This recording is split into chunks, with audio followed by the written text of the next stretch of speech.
R न्यूजमध्ये आपलं सहर्ष स्वागत. पाहूया आजची बातमी. हिंगणगाव कुंभोज परिसरामध्ये वादळी वाऱ्यासह पावसाचा तडाखा. हिंगणगाव कुंभोज परिसरामध्ये वादळी वाऱ्यासह पावसाचा तडाखा बसला असून परिसरात मोठे नुकसान झाले आहे. हिंगणगाव येथील कुंडे यांच्या घरासमोरील नाळीचे झाड मोडून डांबावरील वायरी पडल्याने दादासो चव्हाण यांच्या घरालगत असणाऱ्या विद्युत टिपी कोसळली आहे. तसेच हिंगणगाव कुंभोज रोडलगत तनुश्री महासेवा केंद्राच्या समोरील रस्त्यावर झाड कोसळल्याने रस्त्याची वाहतूक ठप्प झाली होती.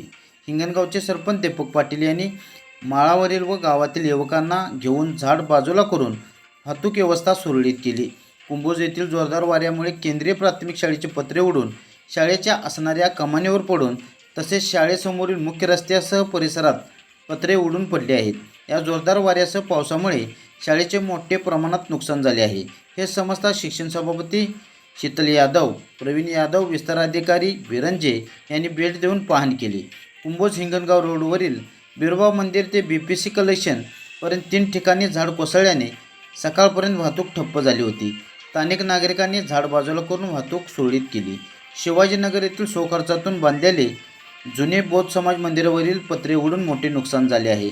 आर न्यूजसाठी राहुल रत्नपारखे, हिंगणगाव, कुंभोज.